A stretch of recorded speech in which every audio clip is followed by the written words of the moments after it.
So Transpose Master will lower to the lowest subdivision all of my subtools. But if there's like a subtool that it's just not working, normally I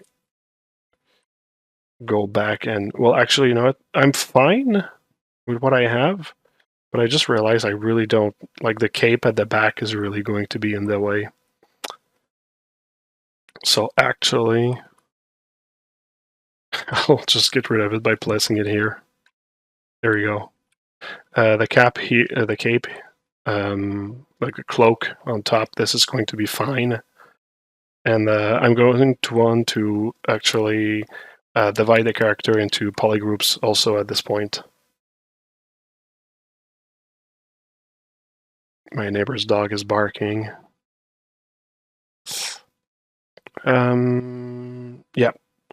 So I'm also going to add the reference pose in my scene. This I'm going to have to delete before going back in Transpose Master. All right, so now I'm just going to, actually, you know what? I think that this portion here, maybe I should have placed after. Yeah, it's kind of like in the way, so this I will also move at the bottom. I could have just not include it, but yeah, whatever. The sword, I will also place it after everything.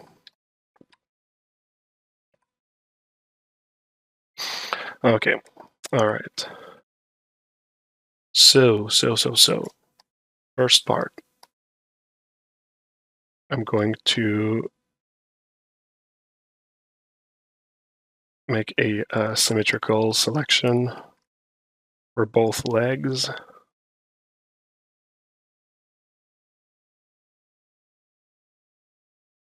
Oops, maybe a little bit higher.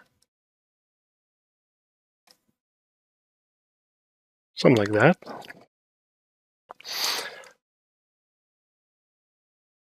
Then I'm going to do the same thing for the knees.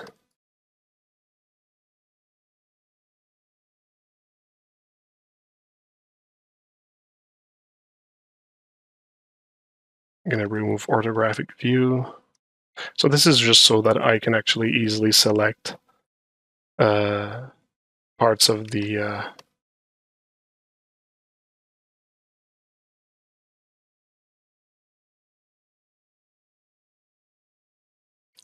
mesh. Once that I have this, now I'll actually make them separate, I mean, sorry.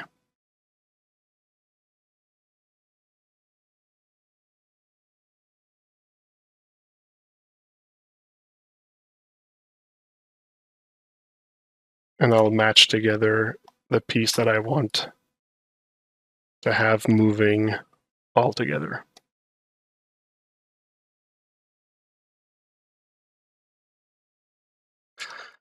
So polygroups, yeah, polygroups are a pretty good tool. It's really a nice way to very quickly sort things. I always see myself wishing that there was like such an easy selection tool in other software. The strength is that it's so like easy, like on the fly, you can just select everything and whatnot. It's pretty good. It's pretty cool. All right, let's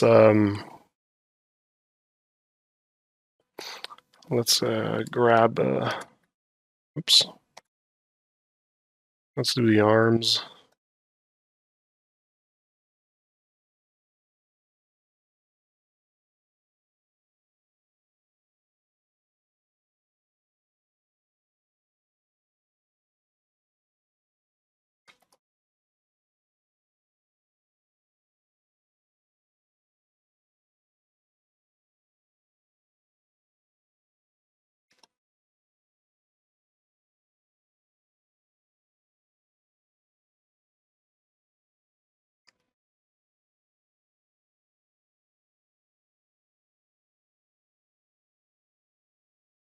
to select the loop. I'm pretty sure I have loops here. So by using the transpose line and control drag on the arm, I actually loop the arm out. It's not perfect, so I'm actually going to need to complete the rest manually. But at least I got like under the armpit, which was the tricky part. Oops.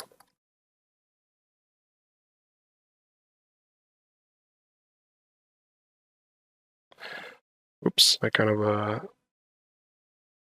forgot to put my symmetry. Hot damn.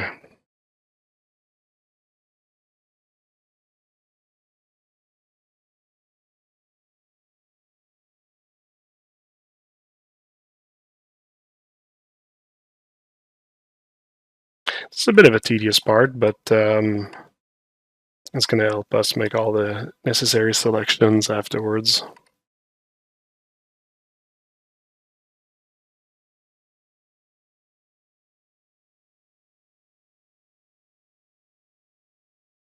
I'm not going to pose the hand now, the fingers now, so I'm not going to actually go and do the poly loops for the hand just yet.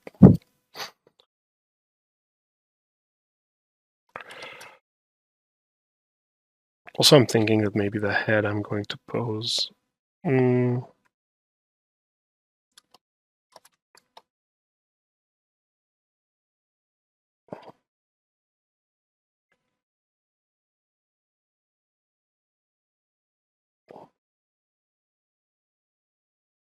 This I'm going to leave alone.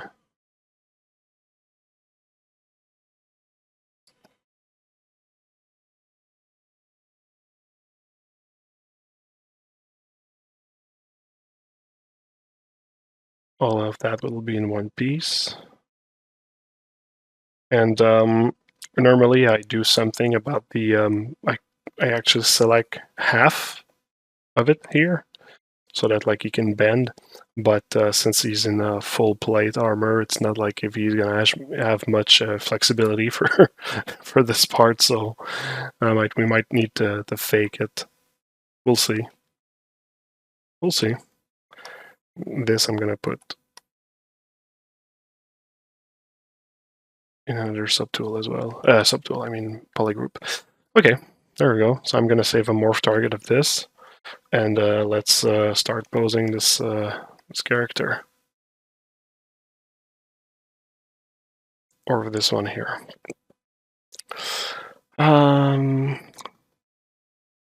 On row 20, okay. So if you render it in Arnold, you already have the UVs, or will you do that when it's posed? No, I'll just make a decimation at the end of the character, and that will be the thing I'm going to put the UVs on, and I'm going to bake on the high-res character. Actually, you know what? And this is a great time to do some little promotion over here, but if you actually go in this link at the bottom, Chaos Mason's link, and you go on our Gumroad or our store page or whatever, you'll see that we have a new tutorial that just came out. Thanks for the follow. And in that tutorial, we're showing exactly the technique that we're using to do renders in Arnold. It's a pretty cool technique, so you might want to check it out. As later, okay, because you were showing of your Gabriel Archangel model, and I remember it being at least 500 million, so no, it was not 500 million, it was like 130 million. But breaking up and makes sense. Yeah, great way to start a night. Hot drink watching Marco Plouffe sculpting. Thanks. Appreciate that.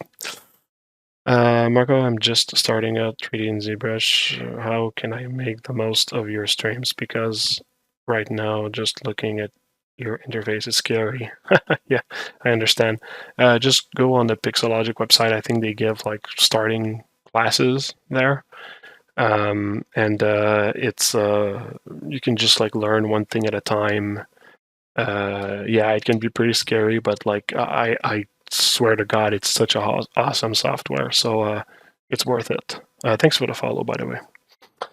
Hey Marco, I just came over to say hi. I will watch the video tomorrow as I always do.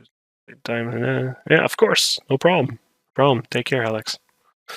All right, so let's go. Let's pose this character. All right, so the first thing is I always place like the pivot point.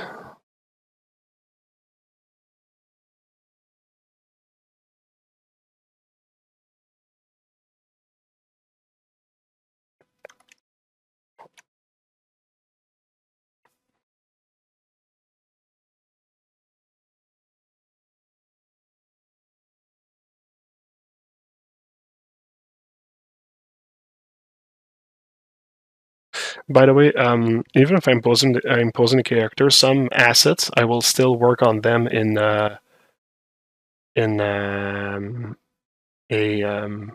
symmetrical pose, and I will like repose on the character after.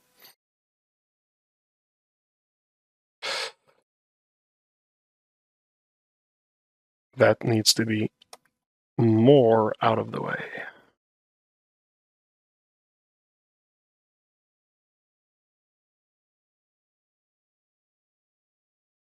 So are we somewhat in the same angle? Somewhat.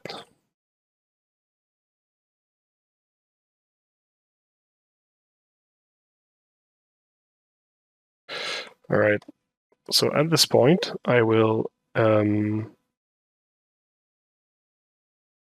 save layers just so I can use the morph to correct a deformation in case I don't like what happened.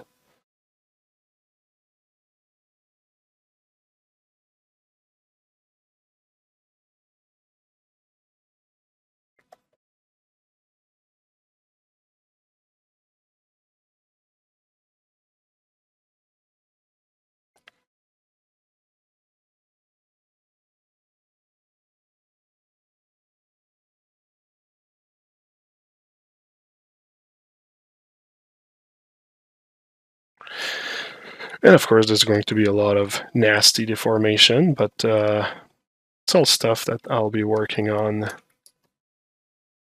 later.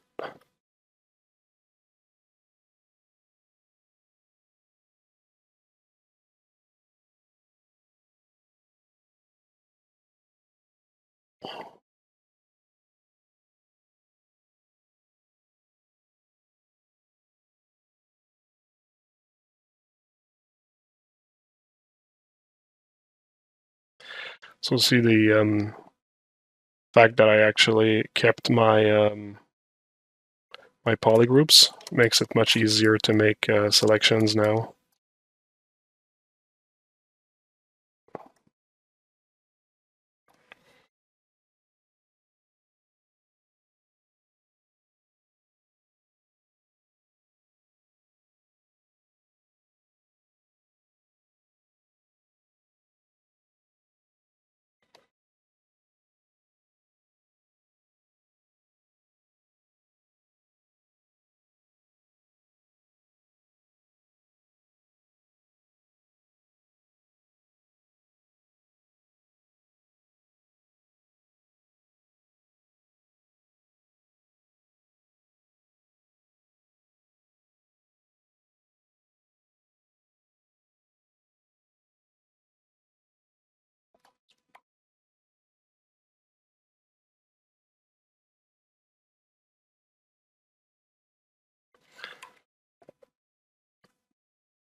Is there any difference between the gizmo and the transposed line, or it's just preference?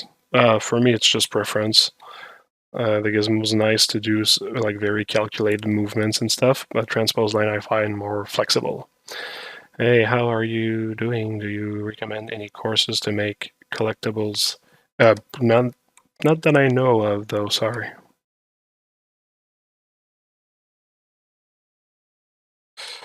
All right.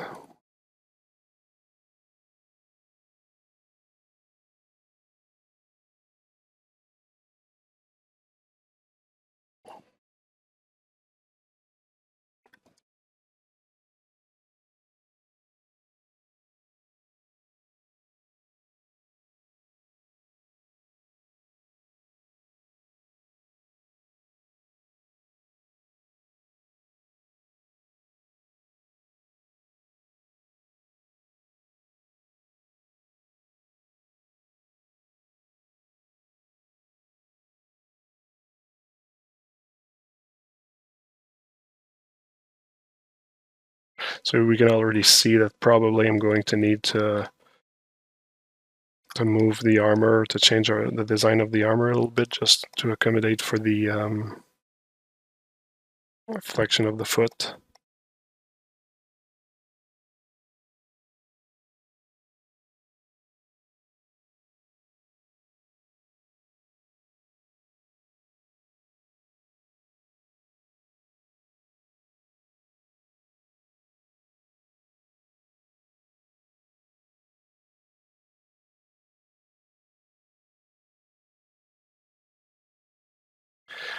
Best course you can find are happening here right now. Thanks.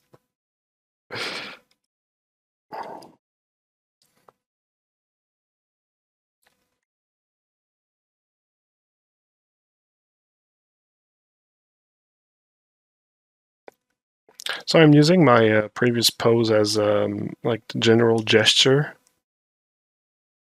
If I actually like posed a blocking that was somewhat finished, I could actually I would actually maybe try to hit the same kind of like shapes and whatnot. But since right now it's just like the anatomy that's being posed, it's not really like, it doesn't really matter if I'm not like exactly on target with that.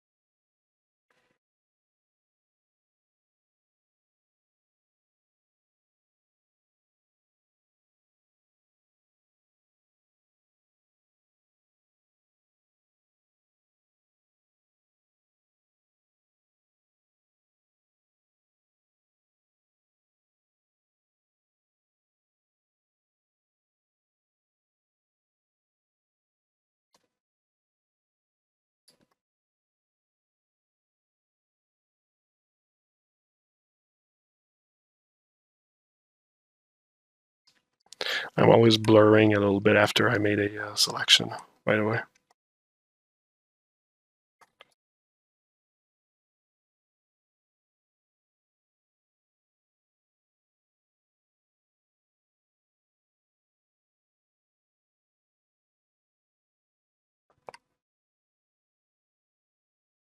I think I will pivot the leg on itself a little bit here. So for pivoting, what I prefer to do is just place both of my axes on each joints, and then in rotation, just use the middle one like this.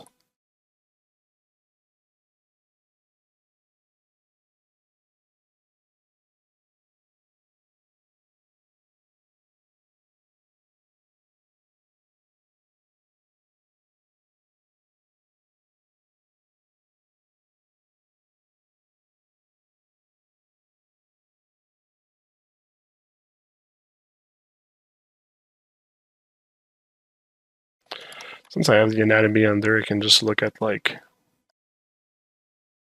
what this movement did for the anatomy.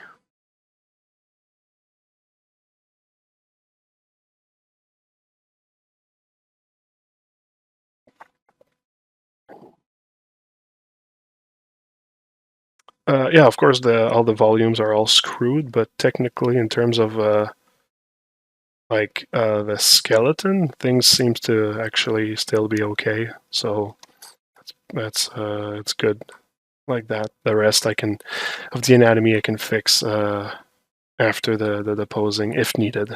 If needed.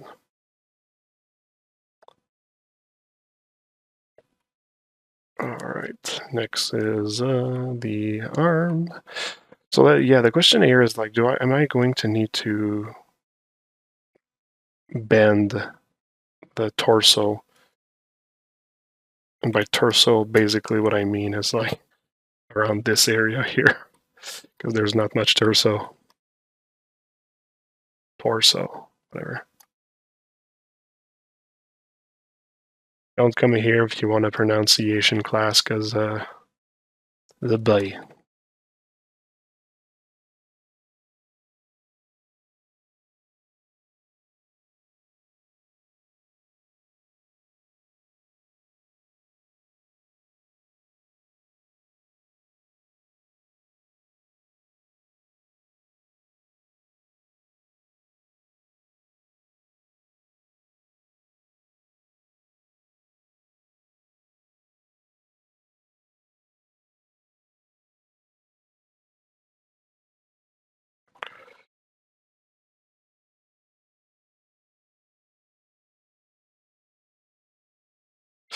Yeah, that's already making more sense.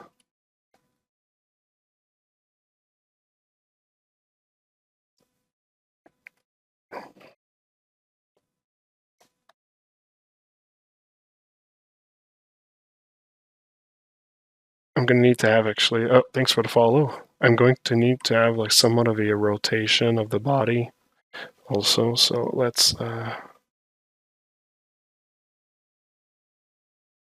place it around the spine area like this. Thanks for the follow. And I'm going to need to because so you see like the torso is basically like facing us at this point. Right now it's not. Thanks for the follow. It was a triple or quadruple follow.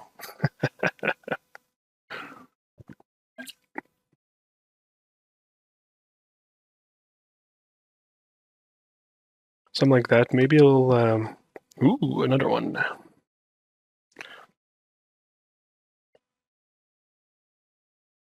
Another a little like leaning in.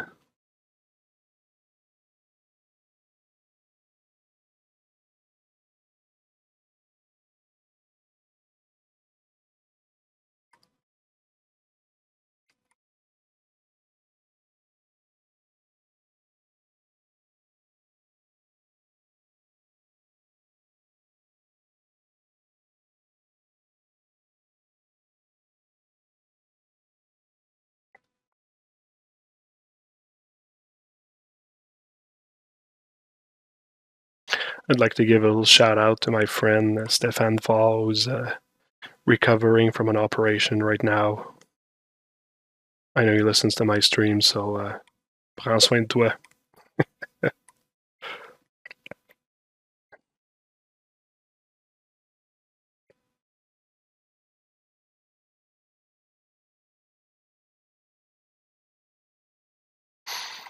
Okay.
So both feet are not touching the ground equally. I'm not going to fix that now, but eventually I will because it's going to be important. Yes, do a quick recovery.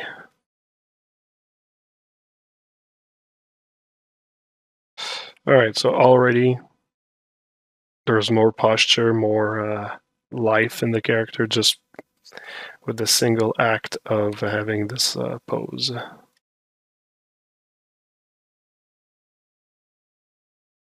Let's add another layer.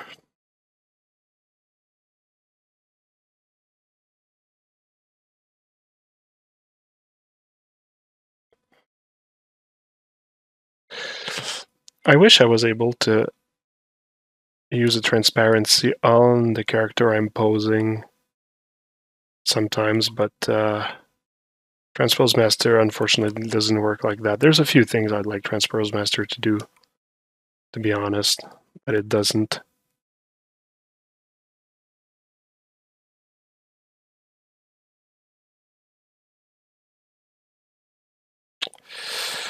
Do I need to lower his torso area even more?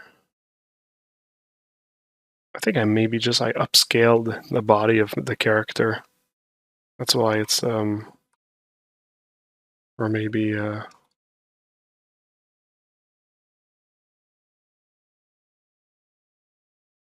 let's do that here.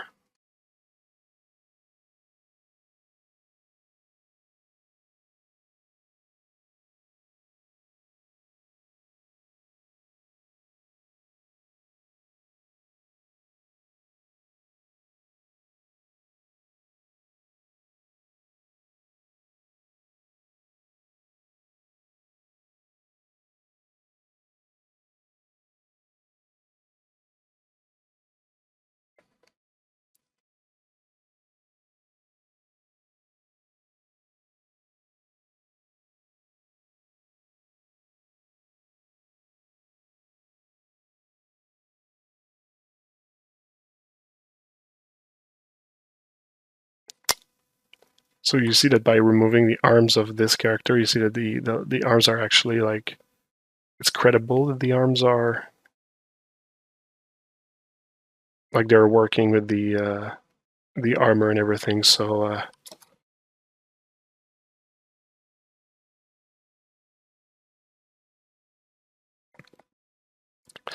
you know what?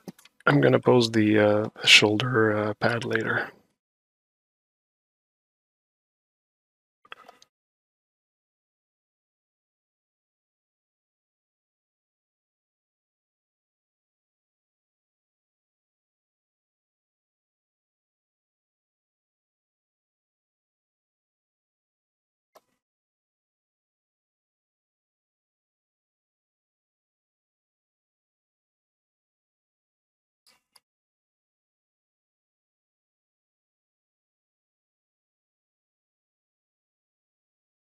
So you see, this is an example where I'm going to actually use the morph brush. I'm gonna do, oops, I didn't want to move the bar. I wanted to,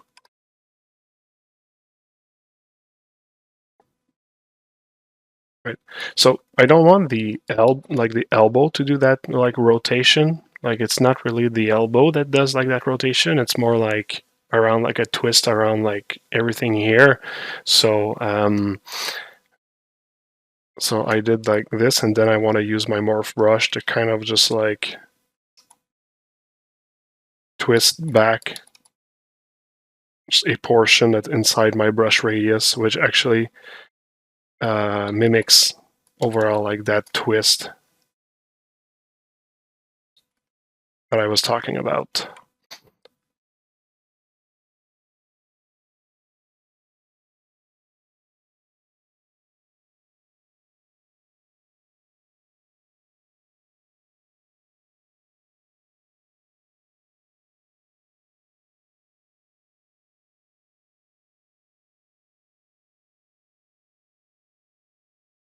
And now I'll pose the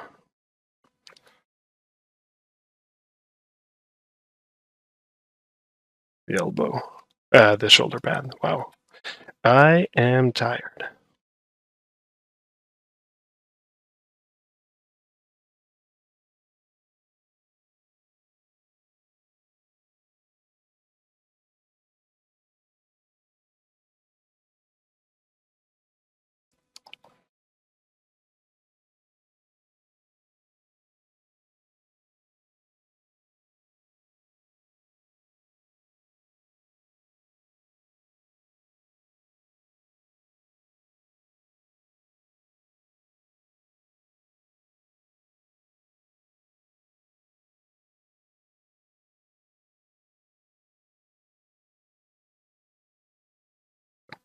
All right, so let's just check the.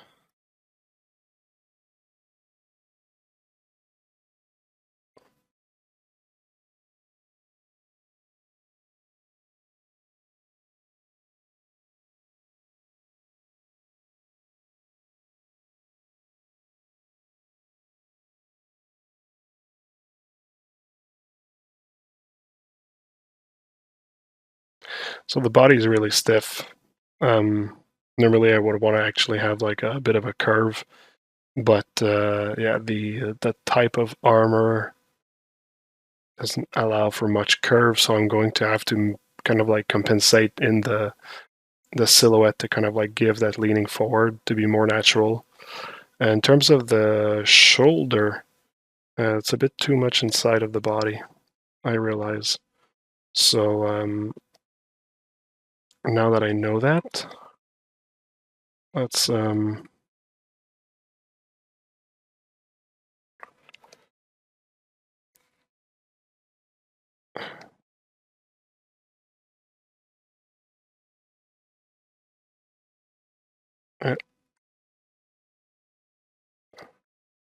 that's probably better like this.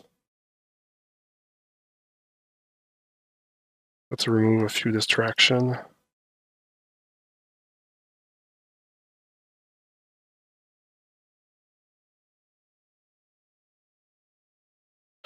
All right. See, if I add just transparency, I could see like the arm under the shoulder, but I can't because it's like its own tool, right? That's, like I said, that's one of the drawback from Transpose Master.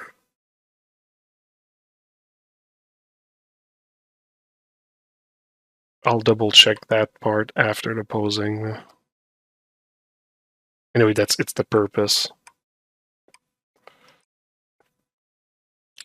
All right, the other arm, I guess now.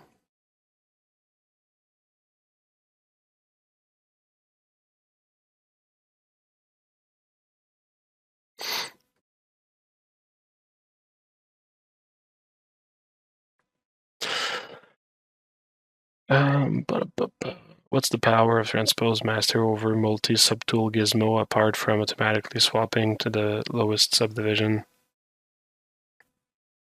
The multi-subtool gizmo.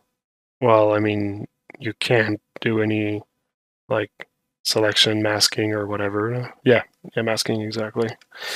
Yeah, morph target is. I use morph target all the time. Every time I'm trying to think of morph target kind of like an eraser.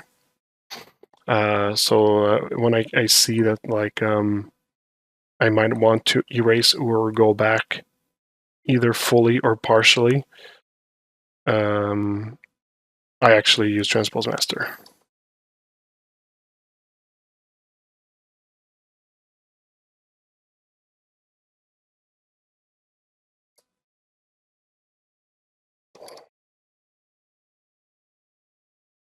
Whoops.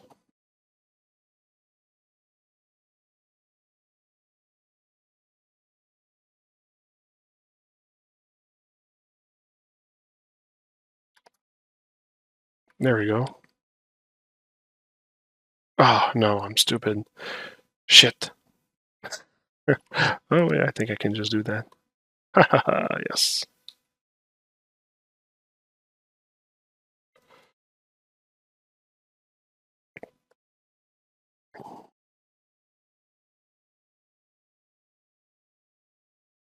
I'll bring the shoulder forward a little bit. Or no, I won't. So you see this one, I'm going to need to do the morph technique again. The arm is not placed the same way. Like if it's longer. Anyways, I'll just get the general gesture and it'll probably be fine. So at this point now we want to do the rotation.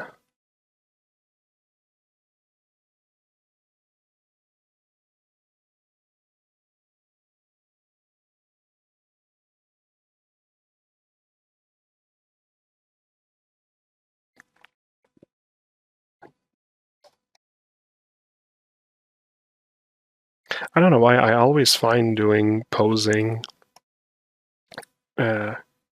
anxiety inducing.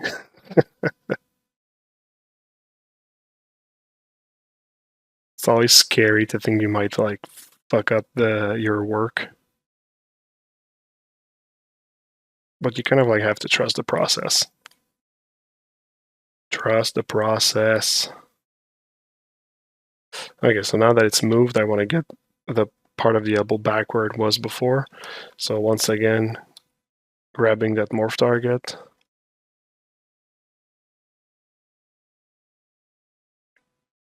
All right, so like, of course, for a hard surface piece, it's gonna bend them, like it's gonna warp them and stuff. So you have to be careful with that technique. Maybe you want to place the hard piece like afterwards on top, kind of like I did with the shoulder here. Because the hard piece, like anyway, if you have like an armor, the armor is not like necessarily like twisting with the body, right? It's like it's the body inside of the armor that's twisting, and the armor might move a little bit, especially if it's like made of plates that are like separate. But yeah, just a warning to be careful with that.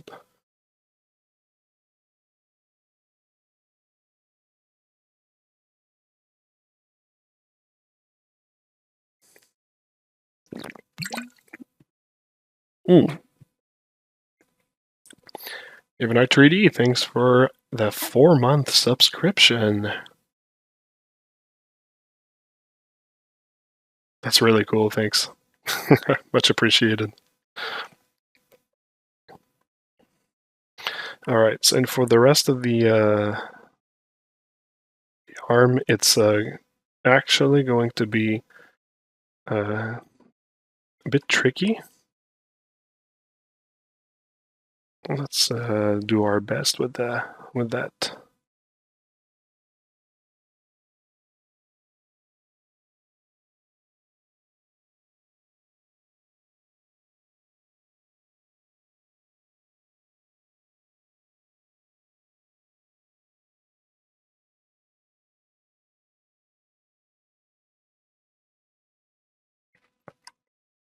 Because we're going to want to actually have a bend in the arm now.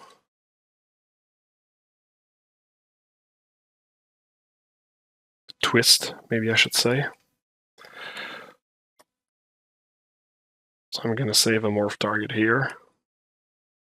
And to get that twist, I'm actually going to rely on the masking and on the blurring of the masking, actually. And the blurring from the pen, not like the blurring tool. Otherwise, it's not going to blur equally. So I'm really just like trying to give like a kind of like a gradient from here to here to allow me for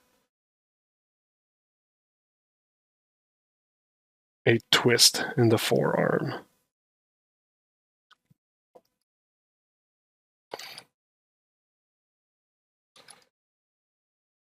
And you see, actually works like a charm. Good.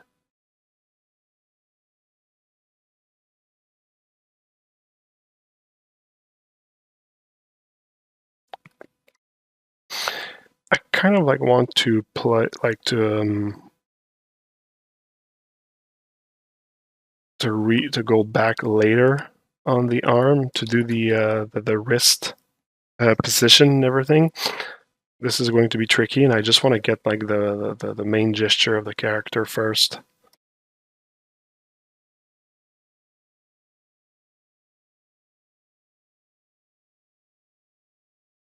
But let's place the blade anyway, just to have the overall composition.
The blade is not broken yet, so even if it goes like in the ground here, I actually have not broken the blade yet, so that doesn't matter.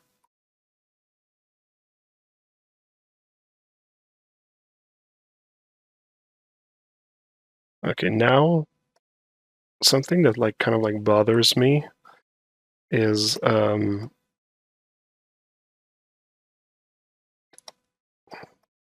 kind of like mimicking the posture of the abdomen. That kind of like bothers me, so I'll need to kind of like play around and fake it a little bit,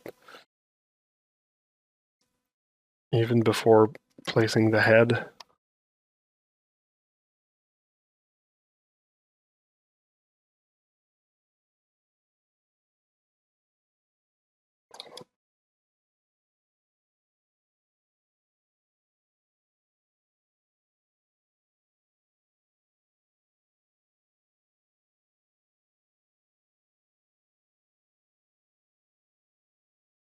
So I'm going to mirror the rotation around the shoulders so he doesn't really...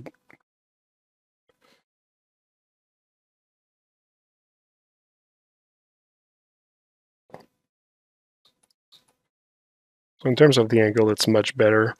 But you see, it kind of like doesn't really work with the legs.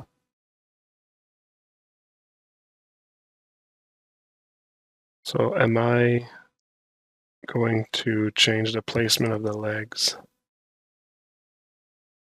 to accommodate for that?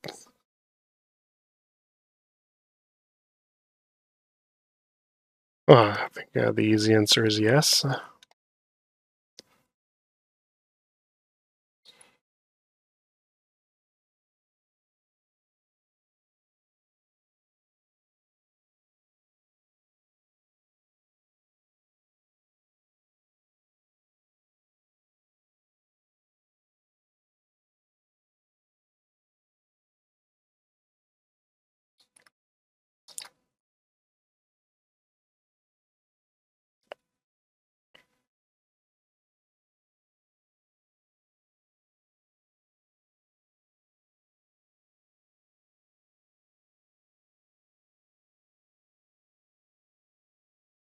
I might even change the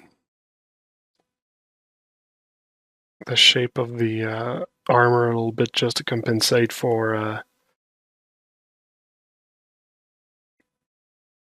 what I'm missing.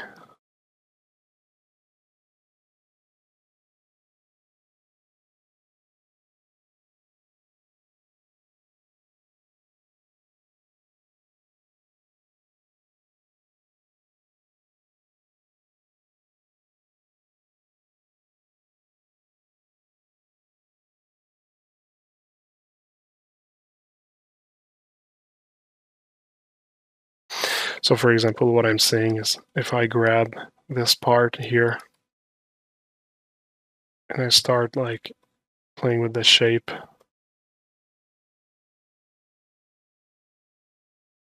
like I'll make it work for the pose.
Getting there, I'll need to do a little like quick polish pass after I'm done placing everything. But for the moment, let's just focus on finishing the last part, the head.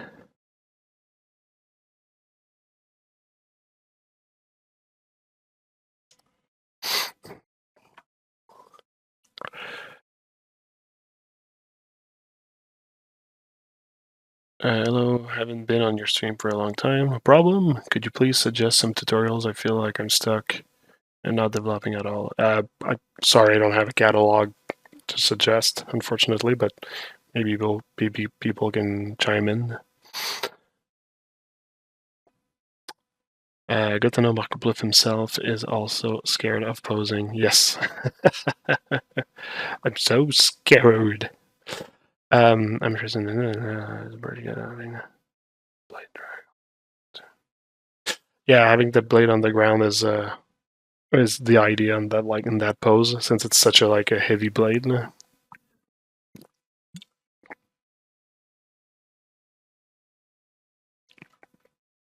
Hello, Ekasart.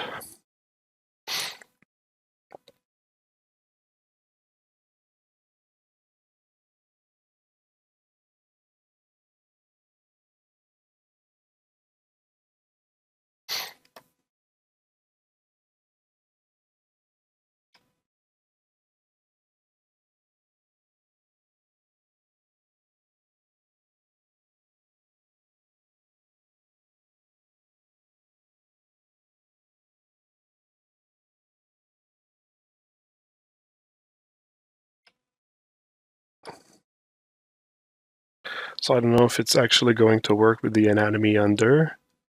We're gonna check that afterwards.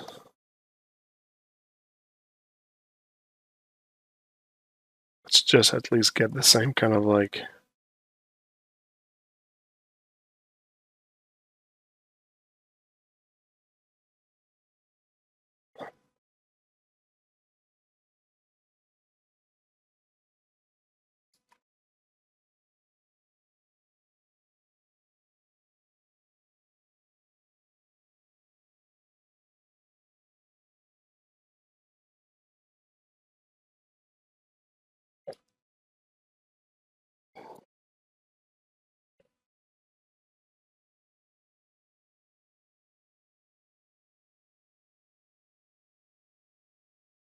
So of course the couple of stuff is not working, but let's just look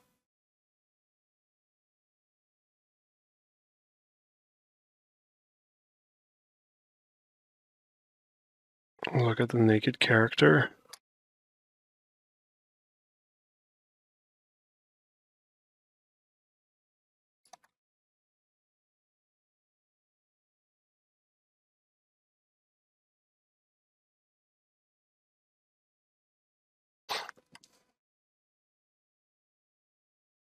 Oh, it's kind of working.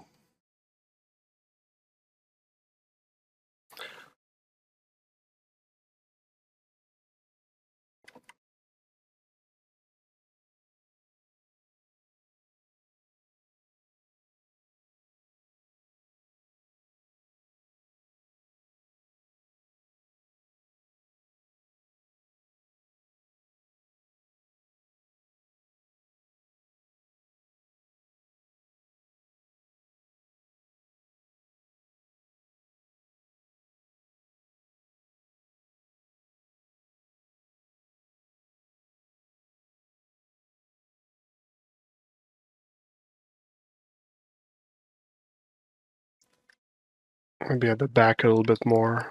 Yeah, it's a bit better like this.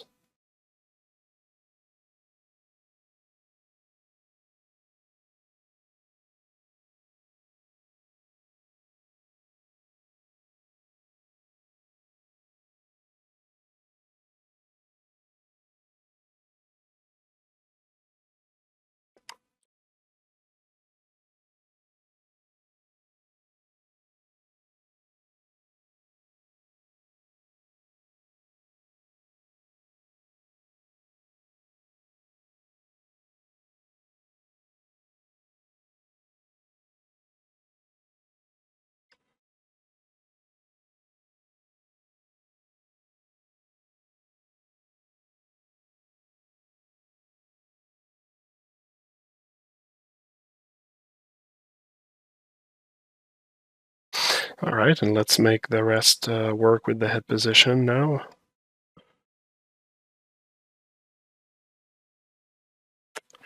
Marco, do you smooth the mask always before moving? Yes, I always smooth the mask, or else it makes Too much hard cuts. Absolutely. That piece is so distracting here. It's kind of cool that he's like hiding behind, but it's not working. So I guess that maybe I'll have to consider having this piece be smaller.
That's already a bit of polishing, just what I did right there. I should not be doing that at this stage right now.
When do you actually decide when it's time to pose the character before giving it more detail?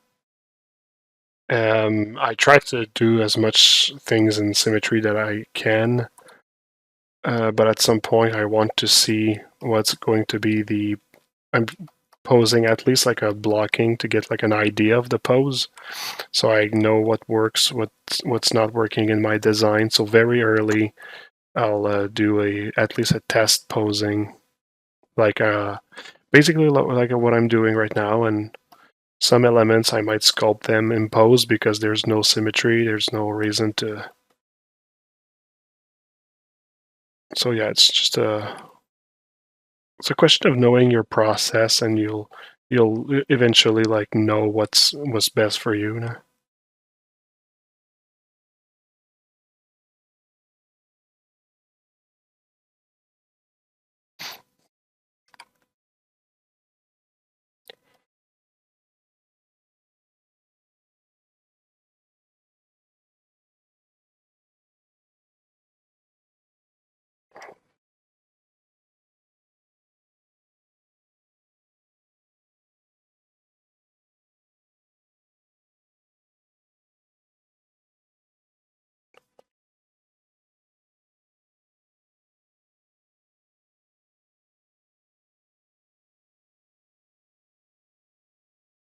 Let's get a cool silhouette with a cape.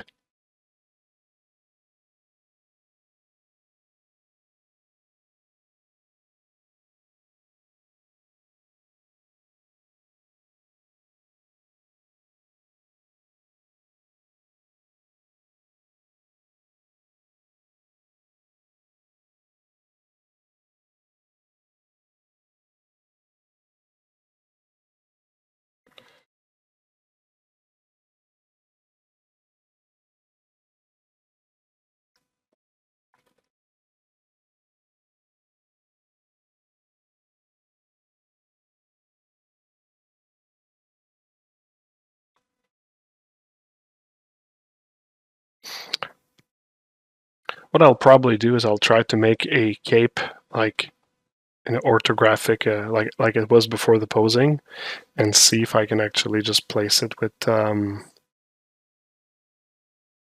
Actually, you know what? I could even try that right now. But no. Just in case it crashes, I'll do it again like after the posing, or maybe I should chance it. Not sure.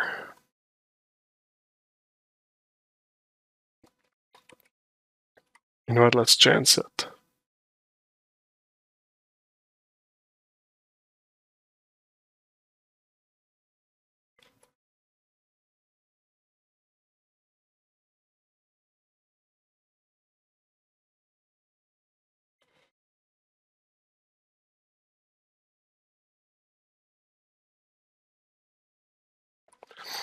Okay, so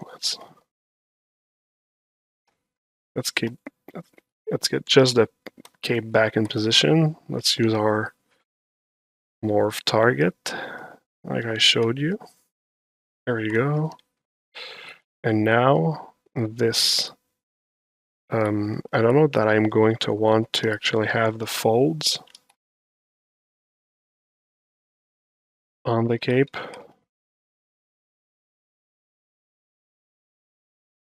So I'm going to get back my symmetry. Ah, it's not in the center of the world, so. Oh boy.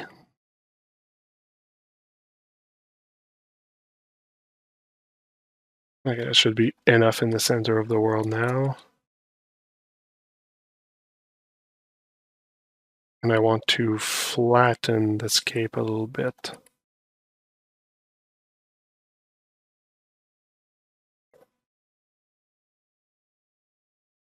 Kind of like get what would be a real pattern for a cape.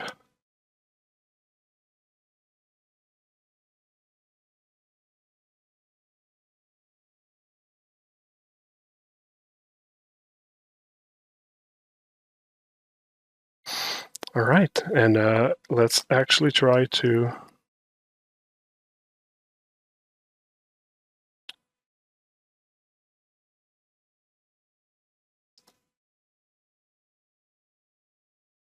Let us try to place it with the cloth hook brush. See if we can get like a nice gesture. Okay, so once again, the cloth hook brush. Not too much intensity.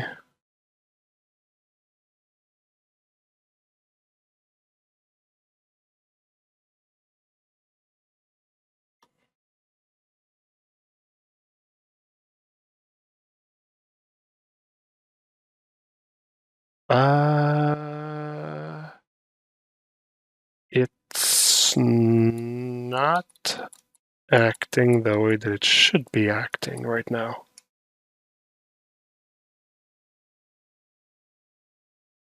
Why? Why isn't it acting the way that it should be acting? Huh. Weird. It's, it's not supposed to do that. What? Why is it acting? Oh, wait. Simulation skipped. Mesh density is higher than specified. Oh, okay, it's because it's in the... It's because it's during the transpose master. Well, fuck a duck. All right. All right, let's just write after. Then at least I have like somewhat of the... somewhat of a pose here or whatever. Okay, let's collapse our layers to have just this. And let's do just like a bit of like polishing here. But first of all,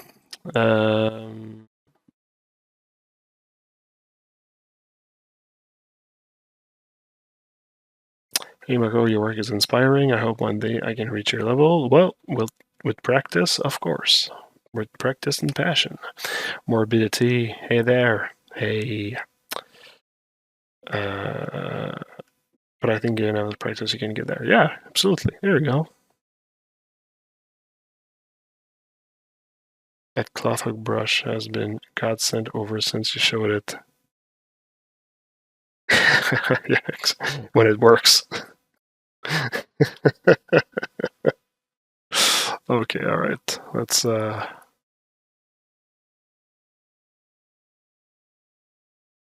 okay.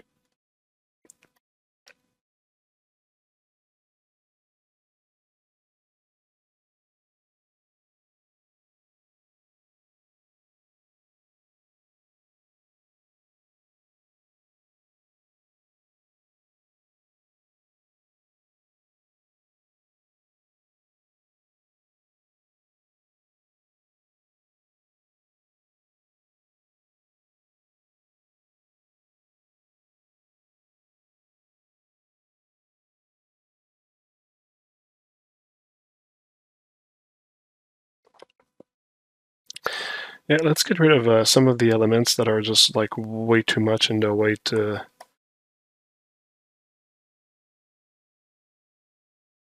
feel the gesture of the posing and whatnot.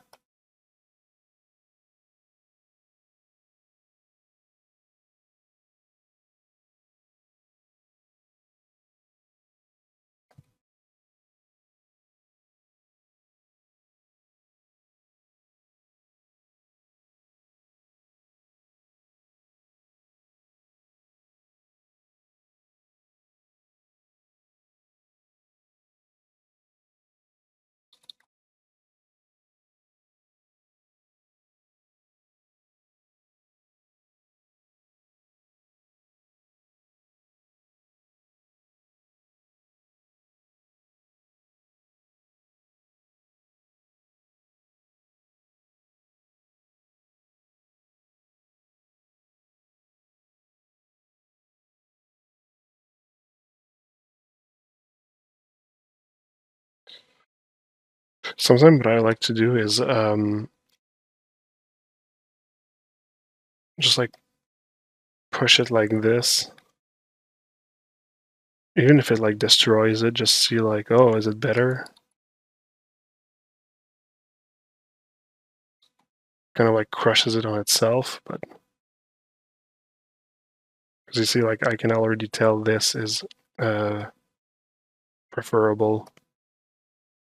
Well, I could always just like, since it's not too much of a big movement, I could kind of like move it like this, and now I know that like my armor is all like warped and such, but like there's a way to get it back in the proper shape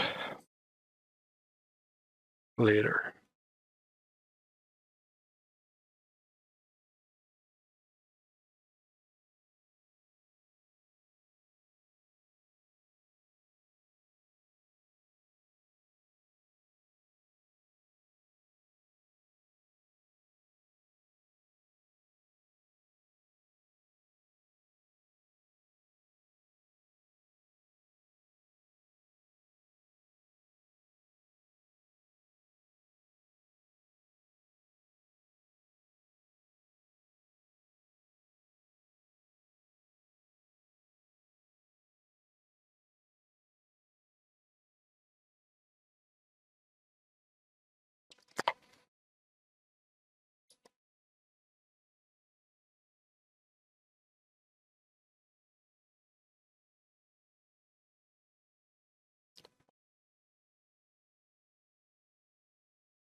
I think that's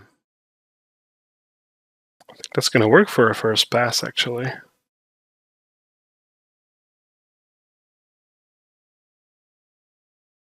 Yeah, I think so.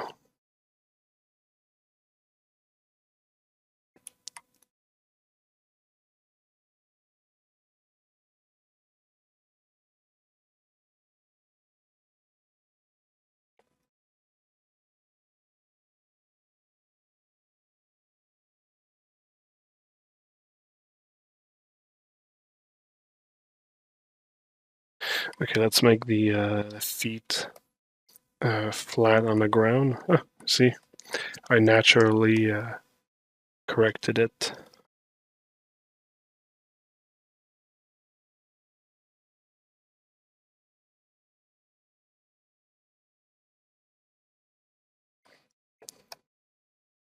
I'm using the white line at the bottom of the screen.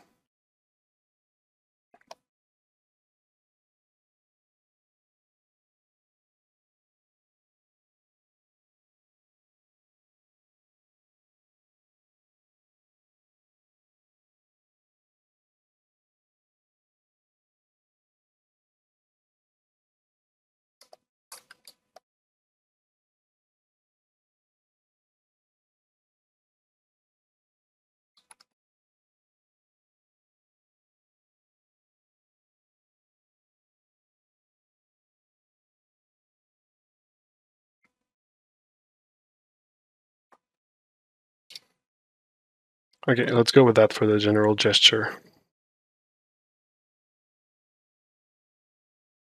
And the shoulder armor, like I said, I'll place it.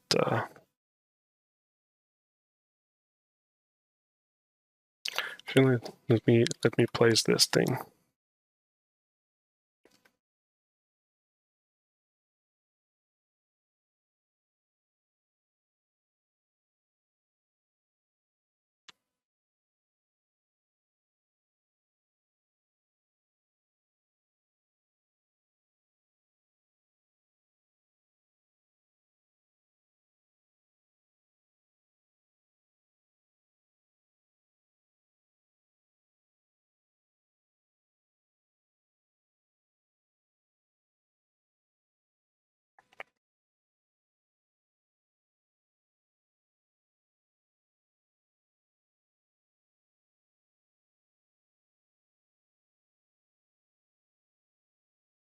I'll need to redo that anyway, but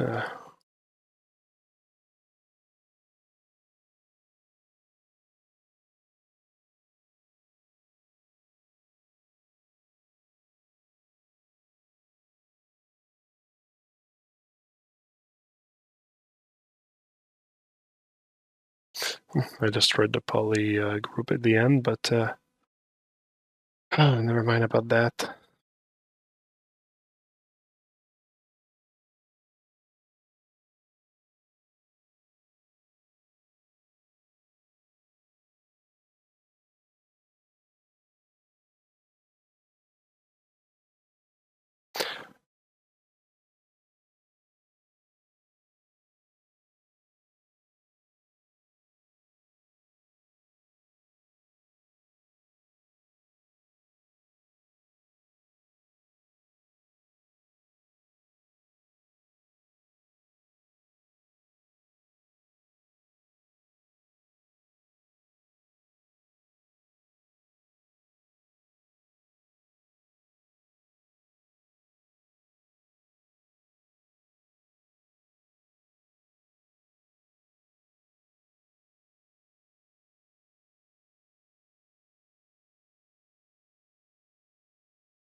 Okay, let's commit. Let's commit to that. Actually, I'll be.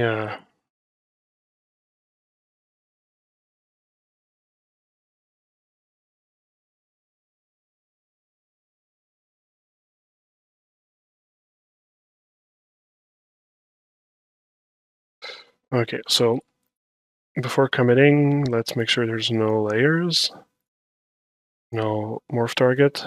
Delete this. That's not supposed to be here. I'm gonna save this as a project in case I need to go back. And if I do transpose here, should work.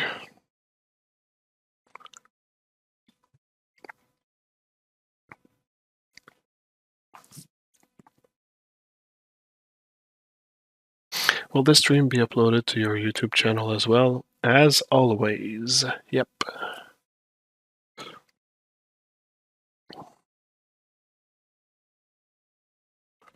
Right.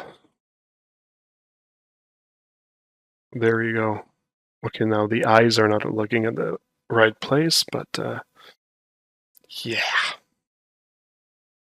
Ooh, there's a subtool that did not move because it was partially hidden.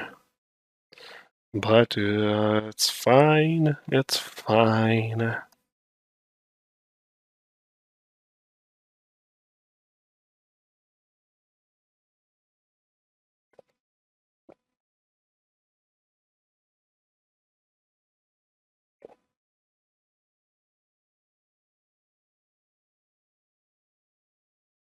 It was like something like this.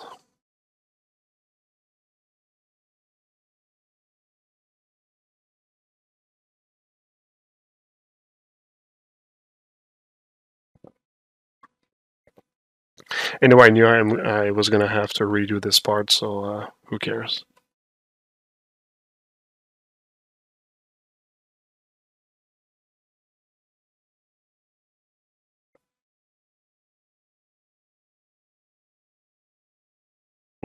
There's already something that I'm not sure.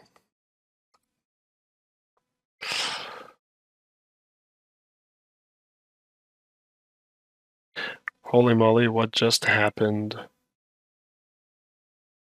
The temporary mesh was posed so that the actual mesh follow. Can actually get rid of those subtools now.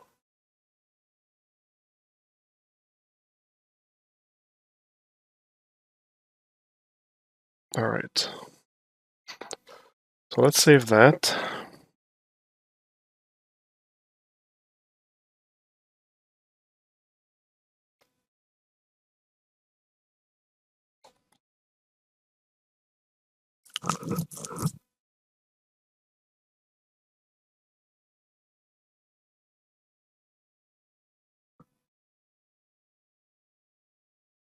So let's try really quick the cape thing I wanted to do earlier. Let's duplicate this mesh and undo.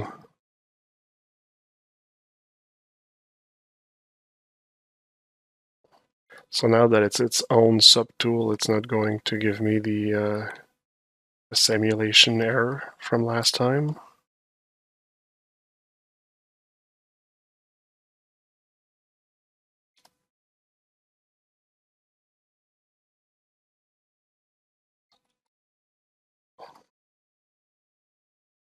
All right.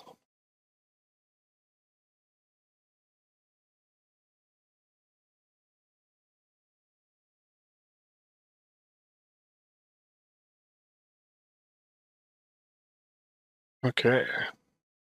So now let's use a cloth hook. Oops.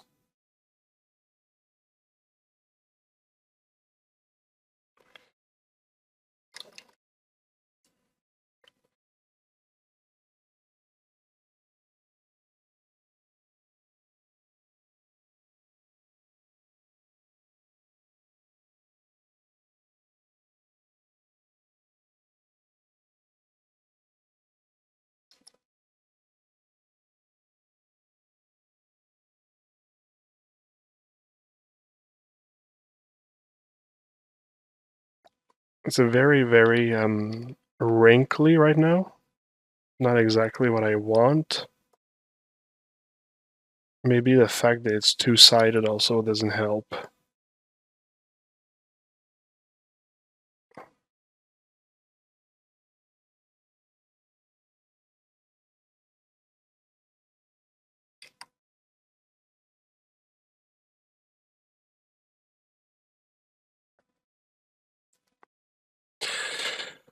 Yeah, let's start that again.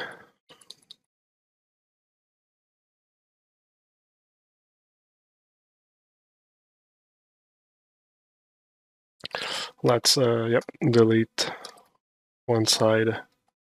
Let's just keep this one.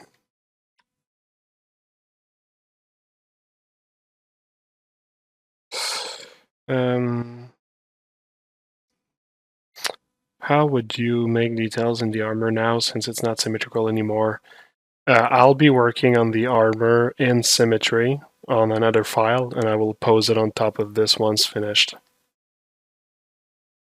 This, like I said, this mesh here is mostly temporary. It's just to really get like a sense of like the final like posing of everything, and if I need to do redesigns or like change the proportions of certain things on this mesh, I will do it. Like this will become my ultimate placeholder for the final pose of the character with all the final assets. And if objects don't need to be like don't have symmetry, I'll simply model them right on top of this character so they're already in final pose. All right, so that didn't really work. I'm gonna try the I think it's wind, cloth wind. Oops. Maybe less strong.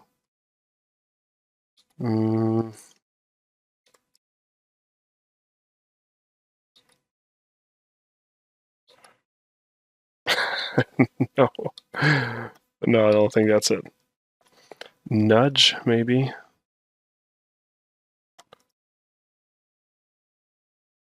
Yeah, I think that's it. There you go. All right. Not exactly the result that I want, but it's the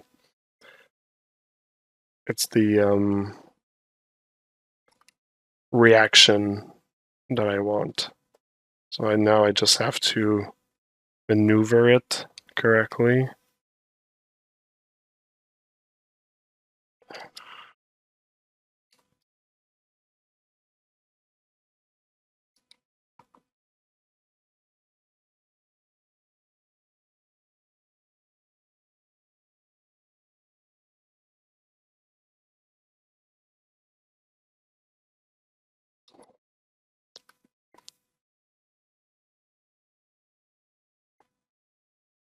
There you go. Oh, it's not working in that direction. No. Well, you see, it's pretty good at like doing those.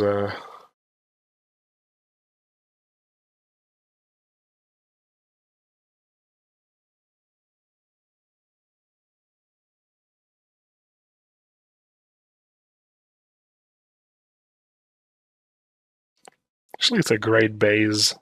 That's a really great base.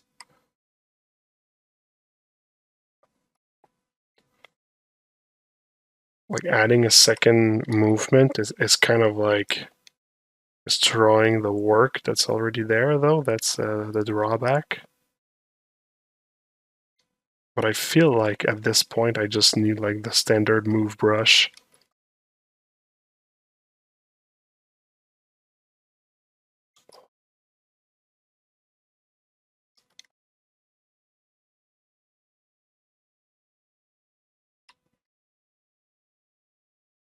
Yeah.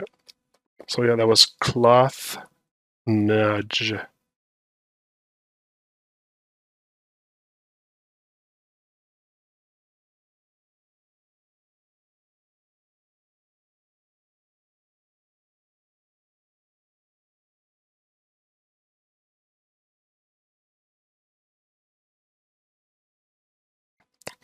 Now I realize I should have made UVs on that cape before doing that. Eh, never mind.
There's some things that I want the cape to do that I actually might need to do it manually though. Like I really want this part to kind of like all over like this a little bit more.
Alright, that's cool, that's cool. Once again, the back of this character not really going to work on it.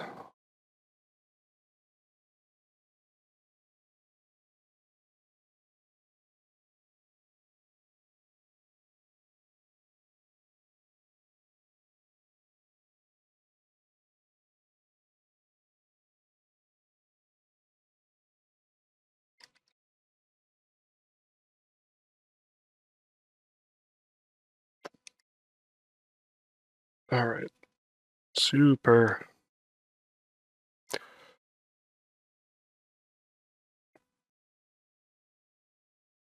Let's just get rid of my symmetries. I don't want to work with symmetry applied by accident. Actually, yeah, I can just use my little plugin here. Wow, that nudge brush is awesome. Really nails the intention in one brush sweep. Learning more every stream. Yeah. Well, I'm happy to share. And yeah, it's really great what the brush can do now.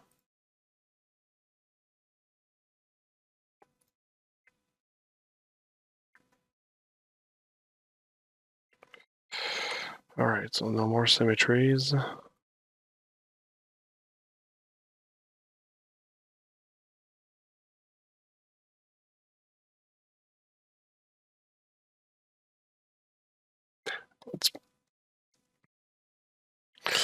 So I'm gonna eventually like place a scar on this eye. So actually, you know what? I just realized with that pose we don't see the other eye, which might be a problem. Or I put the scar on this eye.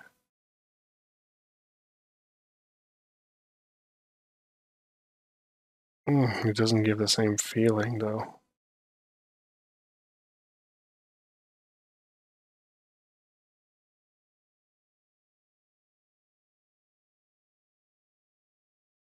Kind of hard to have both eyes looking at the same place without the head facing forward the camera, which I don't want that because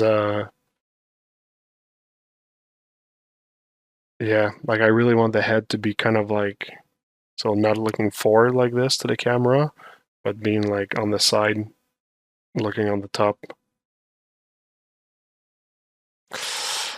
Hmm.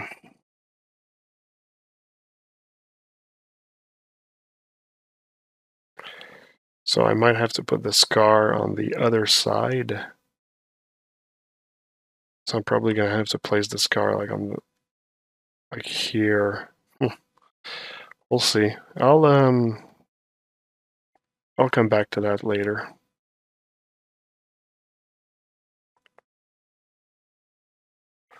For the moment, let's just have the eye kind of looking at the camera at least a little bit.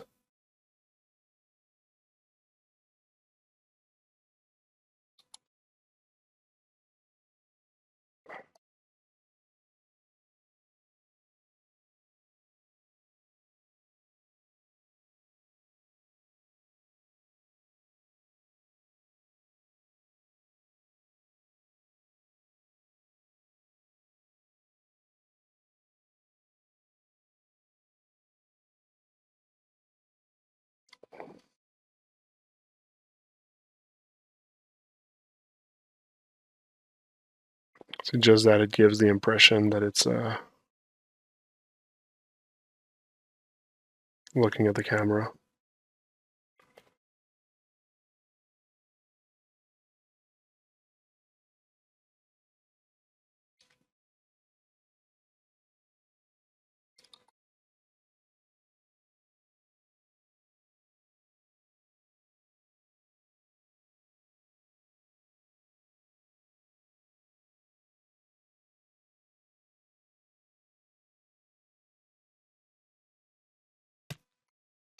All right.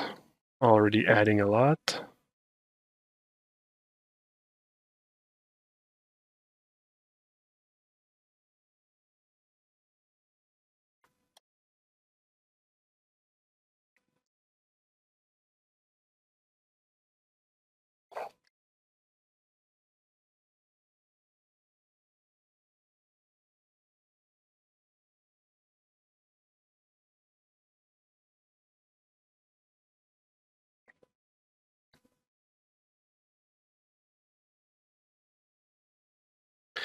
All right, now I just want to address the anatomy under real quick.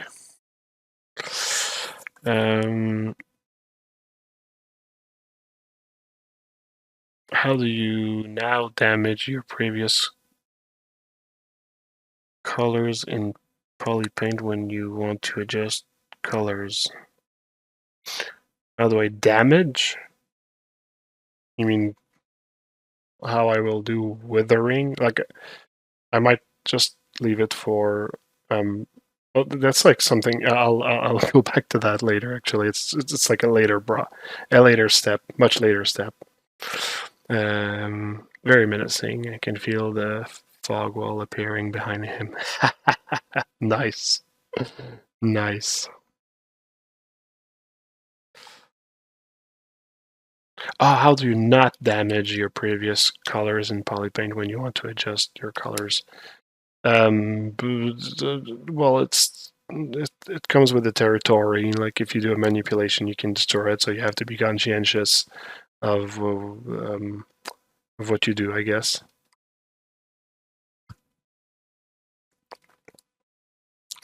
Okay, all right.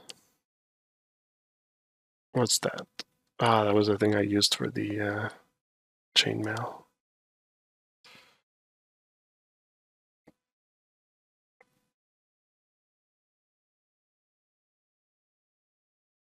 All right, let's remove a bit of the bigger layers.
All right, so the goal is not to make this necessarily perfect,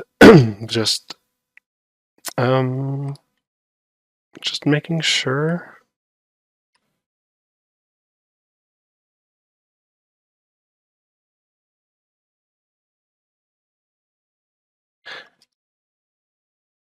Just making sure the general proportion of things work.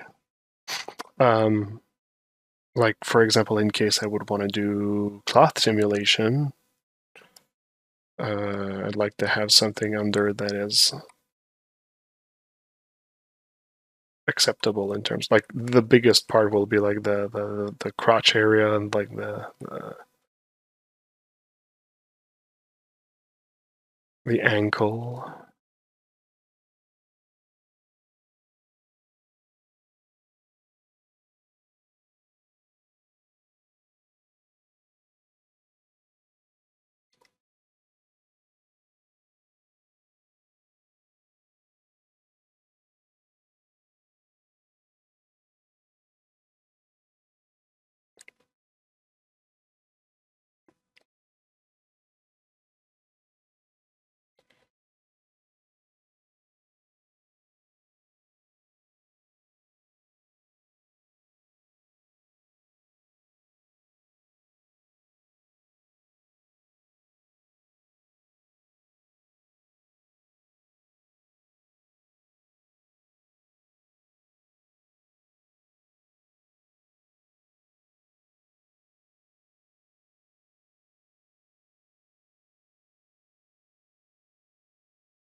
Like normally I would need to kind of like resculpt the wrinkles around here to compensate for the compression in the anatomy, the extra compression in the anatomy. But I don't know that we will see that part, so I will only work on it if really it's visible. Like I said, as long as the general shape of things, it's fine. Ooh, okay. Hmm.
Marco, usually the skin texture not get stretched after posing. The texture look intact in your model.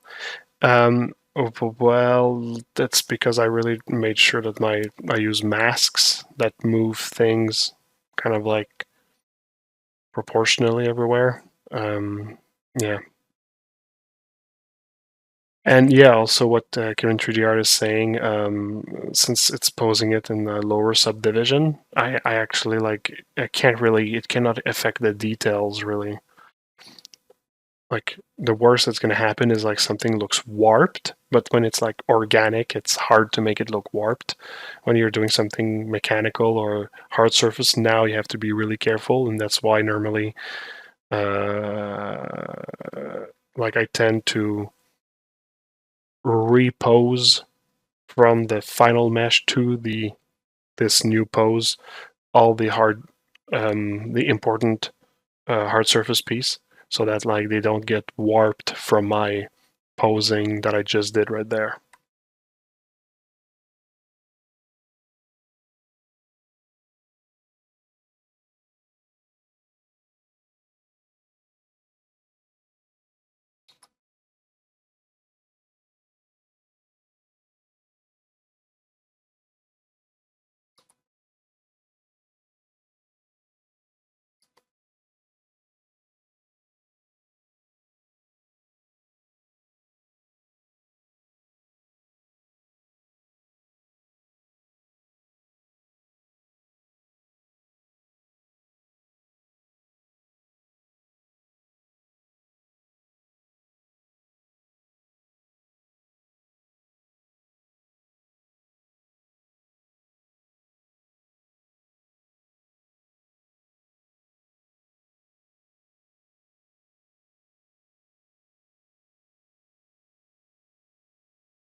He has to get his cute little frog butt back.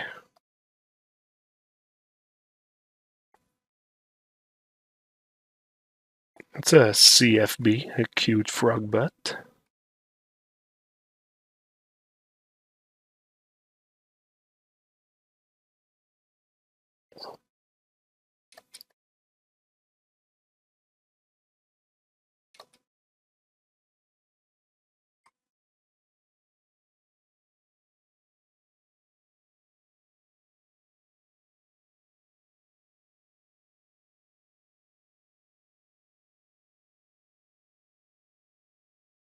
This part is going to be hard to sculpt because it's actually two mesh overlapping with each other, and when this happens, sometimes the brush reacts a bit weird. So it's going to be hard to really polish this area, but luckily, it's not the point. Just want to get the CFB back.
Yeah, just want to remind us if we have viewers that just arrived.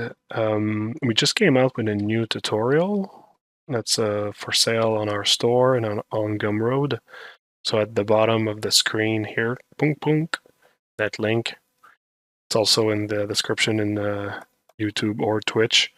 Go to our store page or our Gumroad, whatever, and there's a new tutorial called Mother, which that's the name of a character, but it's basically it shows the designing process in ZBrush and polishing, and also rendering in Arnold with the preparation that goes with it. And the point of the tutorial is that there's no like retopology to do, or at least like it's automated. So it's a process that's used for ZBrush lovers that want to not have to do any retopo, but want to render in a standard rendering software like Arnold, and be able to use things like the subsurface scattering, that sort of stuff. So, yep, it's a pretty good one. It's pretty cool. I'm actually myself preparing a few characters with this method of rendering, and the results are pretty cool for the moment.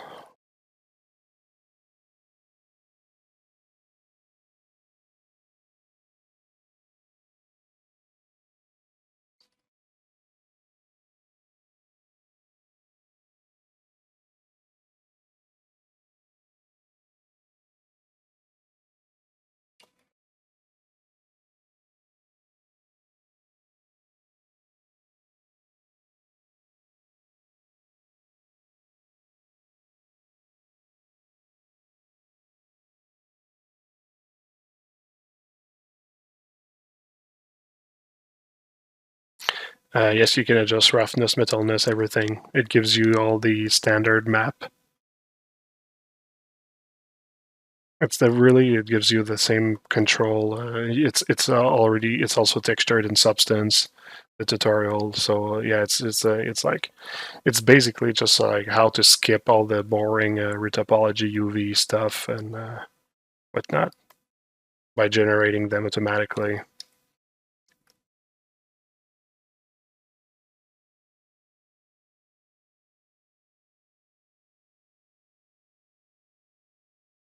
All right, so before and after. There we go.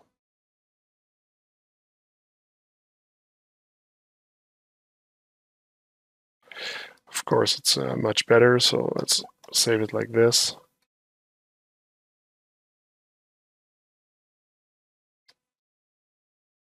So now we can go and add the stuff on top.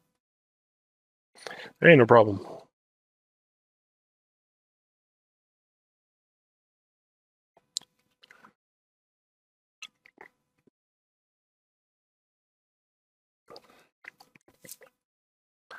Okay.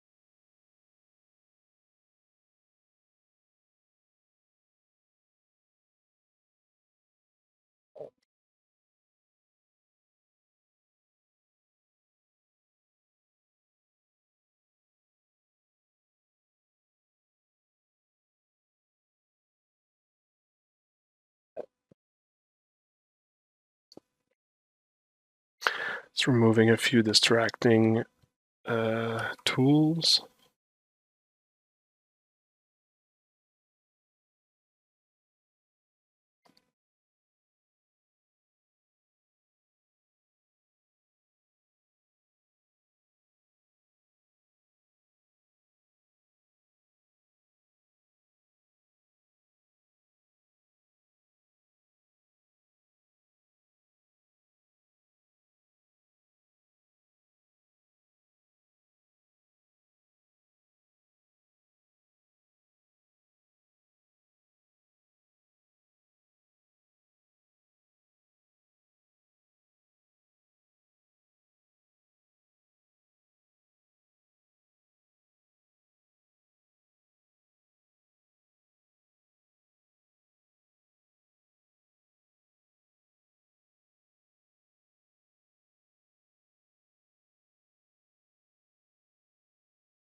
What I'm gonna want to do is, since the clothing area is not a super important part, the pants, I mean, I might try to get to not have to use simulation for it, and just like either sculpt by hand or use a cloth hook to see if I can get something like decent. For a moment, I just want to get I just want to polish the silhouette I'm going after.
Alright, good for the moment.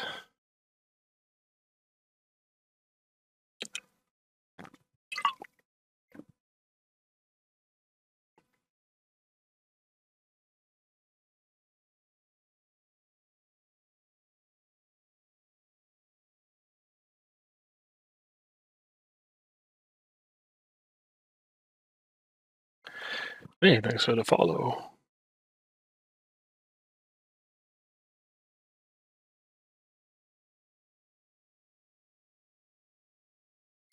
So you see, like now, this piece here, I can probably check how I need to articulate it for it to fit with the pose. And it was not really a lot of work, eh? So even even if I move that mesh and it creates a bit of warping, not really going to be seen. So that's cool. Hi, Namake.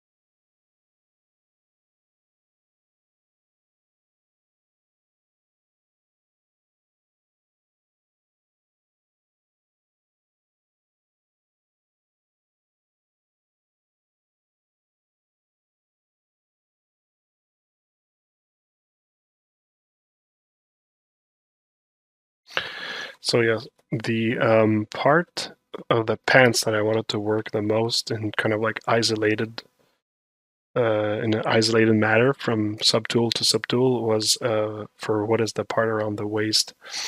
That being said, I'm not going to play with it now. I just want to check the torso area first, and then the arms.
So posing is a pretty long process for sure. It's one that's pretty vital though, and it makes for a really great. It really enhances the model if done properly. You know? Like enhances by a lot. So yeah, I don't like to rush that process too much.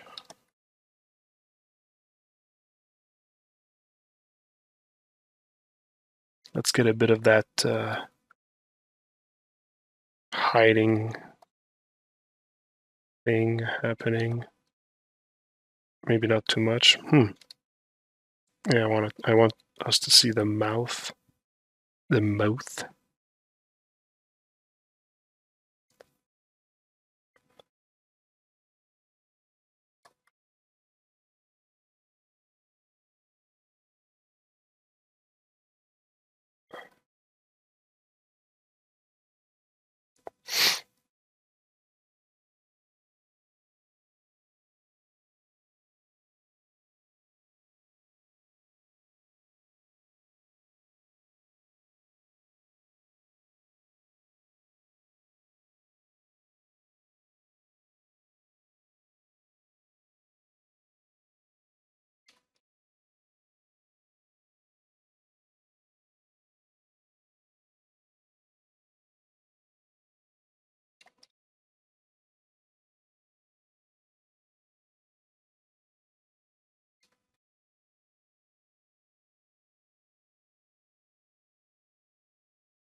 Oh, we're pretty much getting close to the end of that posing session.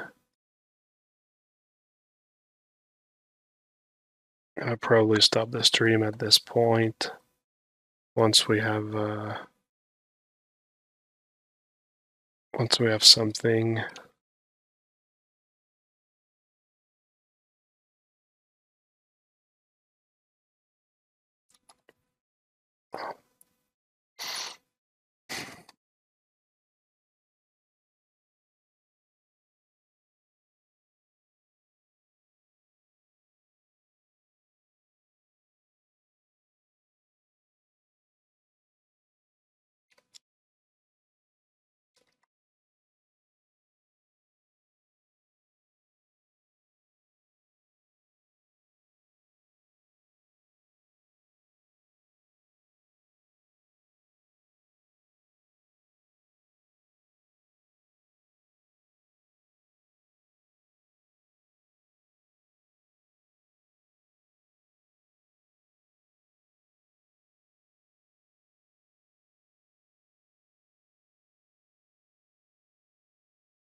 All right, that stupid shoulder plate. I have to figure out what I do with it. But you can see now I can actually at least have the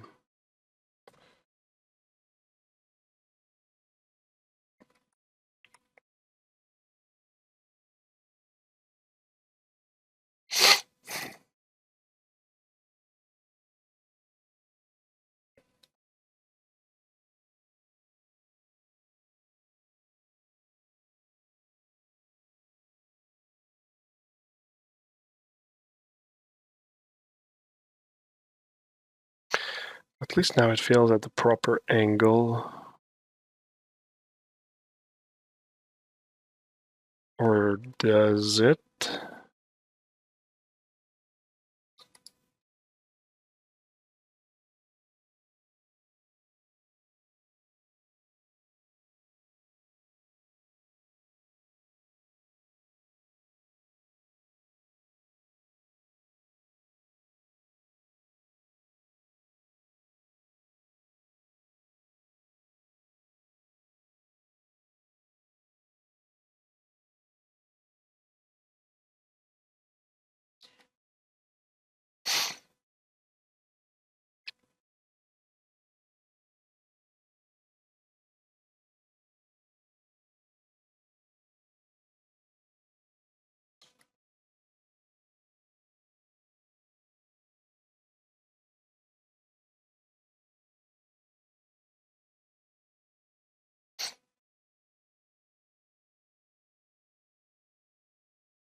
So you see, I'm kind of like warping the shoulder pad by moving it like this, and I'm making it not symmetrical.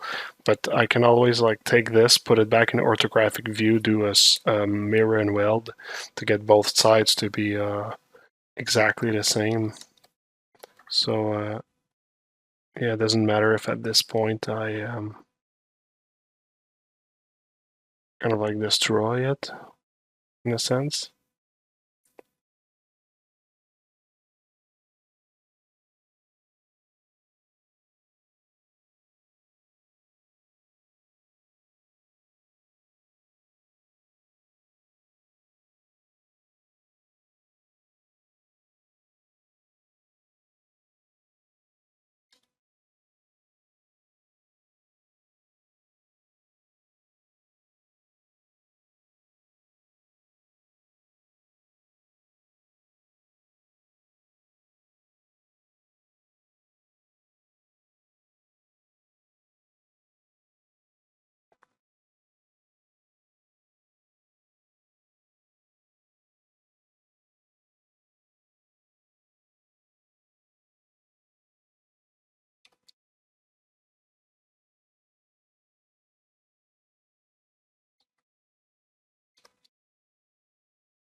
Okay, I'm gonna have to work on that silhouette later, but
alright, let's place the things that are on the waist, and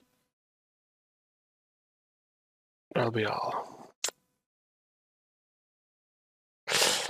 Amazing how the character came to life after the pose. Yeah, indeed, it does. It really does. I wish this was Pepe. Dude, it can be if you want it.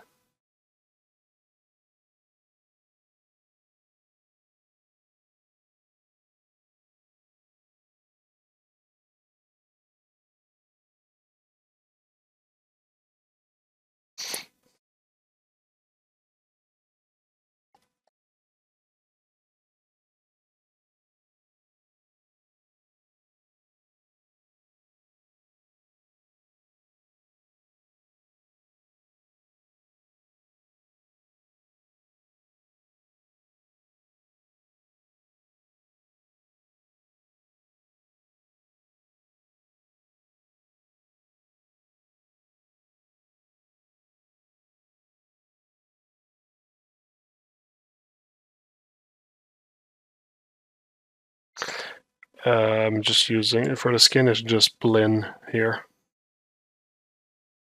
It's the standard material.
Huh, I just realized that I had forgotten to do the belts around here.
So this is really just temporary because I just want to see if it creates like too much noise or if it adds the way that I think it's going to add.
Not sure of that part.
what would you say is the most in-demand role for games right now? Character, art, environment, rigging. Oh, that's.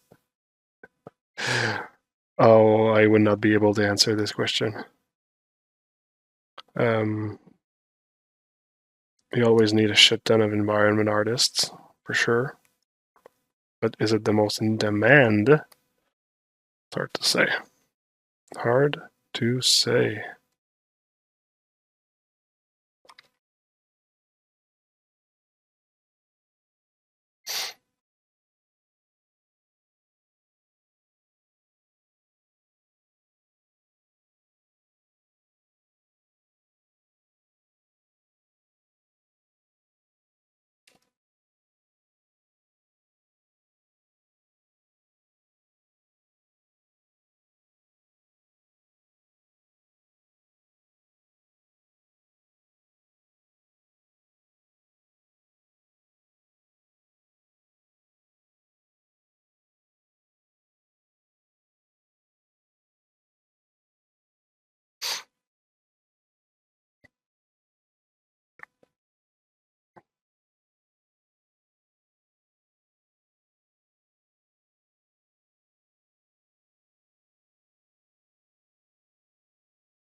Something like this, I guess.